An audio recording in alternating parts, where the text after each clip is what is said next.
नमस्कार साथियों, KVS TGT Hindi की श्रृंखला में मैं वीरेंद्र बीटेक क्लासेस की तरफ से आप सभी का स्वागत करता हूं। साथियों, हम लोग पढ़ रहे हैं भारत की खोज पुस्तक, जिसका तीसरा अध्याय चल रहा है सिंधु घाटी की सभ्यता, और उसी के अंतर्गत हम लोग पार्ट पार्ट में पढ़ रहे हैं।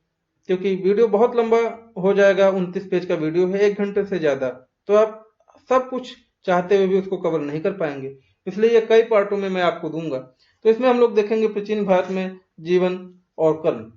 तो चलिए शुरू करते हैं। बुद्ध के समय से पहले का वृत्तांत हमें जातक कथाओं में मिलता है। क्वेश्चन बनेगा बुद्ध के समय के पहले का वृत्तांत कहाँ मिलेगा, तो आप कह देंगे जातक कथाओं में। इन जातक कथाओं का वर्तमान रूप बुद्ध के कुछ समय के बाद का है। जातक कथाओं में उस समय का वर्णन है जब भारत को दो प्रधान जातियों द्रविड़ों और आर्यों के अंतिम रूप से मेल खाया। तो कौन सी दो जातियां थी उस समय की? द्रविड़ों और आर्यों। कहा जा सकता है कि जातक पुरोहित या ब्राह्मण परंपरा तथा क्षत्रिय या शासक परंपरा के विरोध में लोक परंपरा का प्रतिनिधित्व करते थे। तो किस चीज का परंपरा का विरोध करते थे? वो लोक परंपरा का प्रतिनिधित्व करते थे। ठीक है। ग्राम सभाएं एक सीमा तक स्वतंत्र थी। आमदनी का मुख्य जरिया लगान था। माना जाता था कि जमीन पर लगाया जाने वाला कर उत्पादन में राजा का हिस्सा है। उसका भुगतान हमेशा तो नहीं, पर अक्सर गल्ले या पैदावार की शक्ल में किया जाता था। जो कर लगाया जाता था वो किस पे किया जाता था? वसूल। गल्ला मतलब क्या होता है? जो फसल होती है उसको गल्ला कहते हैं। ठीक है। यह कर उपज के छठे भाग के करीब होता था, मतलब 6% उस समय का। यह सभ्यता मुख्य रूप से कृषि केंद्रित थी। कौन सी कहाँ थी? कृषि केंद्रित थी। ठीक है। इसकी बुनियादी इकाइयां स्वशासित गांव थे। राजनीतिक और आर्थिक ढांचा इन्हीं ग्राम समुदायों से बनाया जाता था। इन्हें 10-10 और 100-100 के समूह में बांटा गया था। कितने कितने के समूह में बांटा गया था? क्वेश्चन बन सकता है। 10-10 या 100-100 के समूह में बांटा जाता था। ठीक है। महत्वपूर्ण चीजें हैं, मैं बताता चल रहा हूं, क्योंकि रिवीजन के टाइम पे ये सारी चीजें थोड़ा सा प्रॉब्लम करेंगी। आप रिवीजन के समय से पहले अगर इनको कर लेंगे तो एक बार दिमाग में रहेगा। ठीक है। जातकों के वर्णन से एक खास तरह का विकास उभर कर सामने आता है। यह विशेष दस्तकारियों से जुड़े लोगों की अलग बस्तियों और गांवों की स्थापना थी।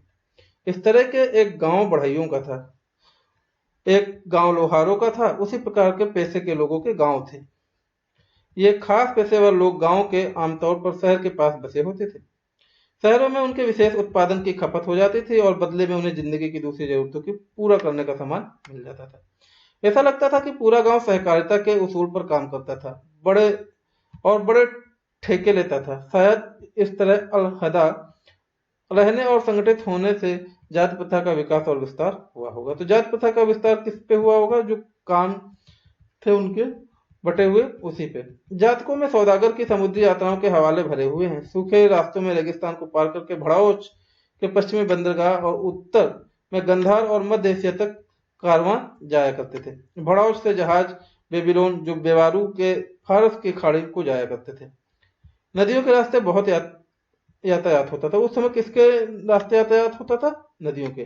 जातकों के अनुसार बेड़े बनारस, पटना, चंपा, जो कि भागलपुर है, और दूसरे स्थानों के समुद्र की ओर जाते थे, वहां से दक्षिण बंदरगाहों और लंका तथा मलय टापू तक।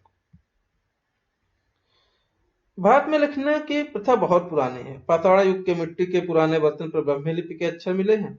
मोहनजोदड़ो में मिले शिलालेख को अब तक पूरी तरह पढ़ा नहीं जा सका है। वे ब्राह्मी लेख जो पूरे भारत में मिले हैं निश्चित रूप से उस मूल लिपि में हैं जिससे भारत में देवनागरी और अन्य लिपियों का विकास हुआ है। अशोक के कुछ लेख ब्राह्मी लिपि में हैं। तो ये अशोक के कुछ लेख कहाँ हैं? ब्राह्मी लिपि में है। तो ये चीज आप लिख लीजिएगा। उत्तर पश्चिम में मिलने वाले अन्य लेख खरोष्ठी लिपि में है। उत्तर पश्चिम में जो मिल रहे हैं खरोष्ठी लिपि में क्वेश्चन बन सकता है यहाँ से। ठीक है। आगे देखते हैं। ईसा पूर्व 6वीं शताब्दी या 7वीं शताब्दी में पाणिनि ने संस्कृत में अपने प्रसिद्ध व्याकरण की रचना की। तो ये क्वेश्चन बन सकता है कि पाणिनि ने किसकी रचना की? तो संस्कृत के प्रसिद्ध व्याकरण की। ठीक है। उन्होंने अपने से पहले व्याकरणों का उल्लेख किया है। उनके समय तक संस्कृत का रूप स्थिर हो चुका था और वह निरंतर विकासशील साहित्य की भाषा बन चुकी थी।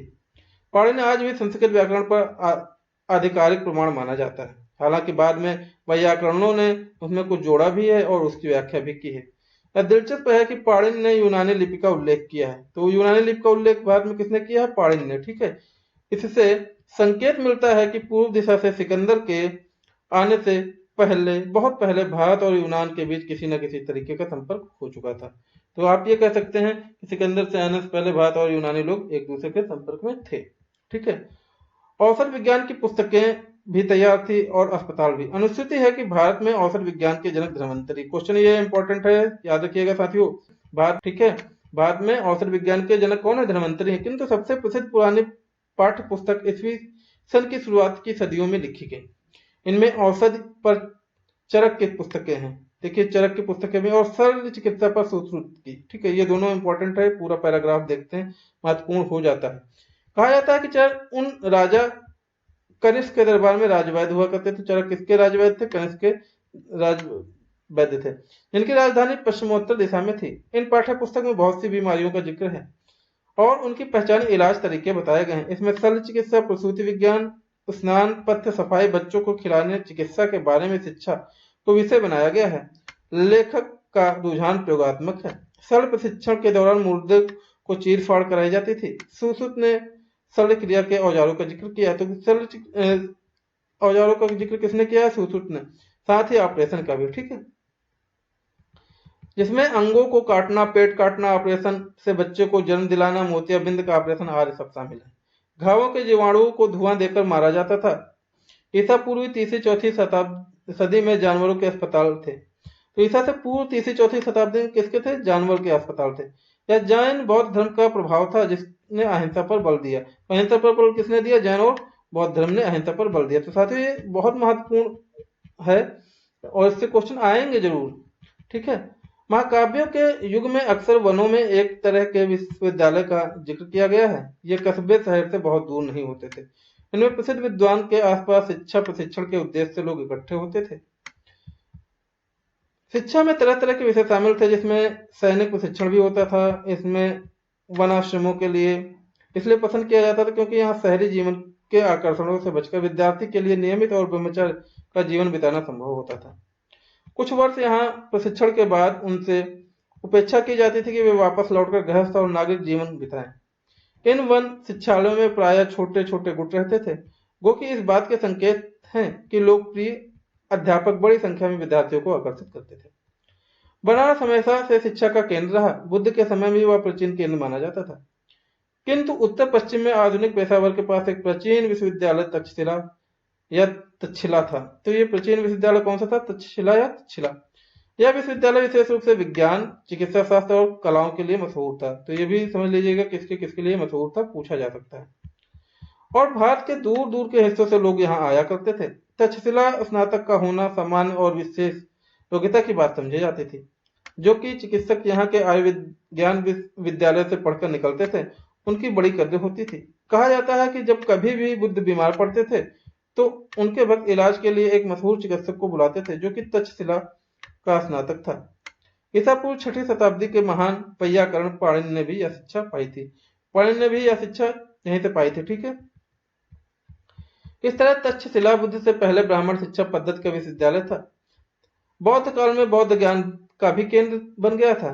सारे भारत और सीमा पर बौद्ध विद्यार्थी यहाँ खींचे चले जाते थे। यह मौर्य साम्राज्य के उत्तर पश्चिमी सूबे का मुख्यालय था। यह महत्वपूर्ण है पैराग्राफ, हमने जो है इसको मार्क कर दिया है, देख लीजिएगा वीडियो पॉज करके जो भी है। उधर सुदूर अतीत के भारतीय कैसे थे? हमारे लिए इतने पुराने, हमसे इतने भिन्न समय के में कोई साधारण बनाना कठिन है। फिर भी हमें जो जानकारियां उपलब्ध हैं उसके आधार पर एक धुंधली सी तस्वीर उभर कर सामने आती है।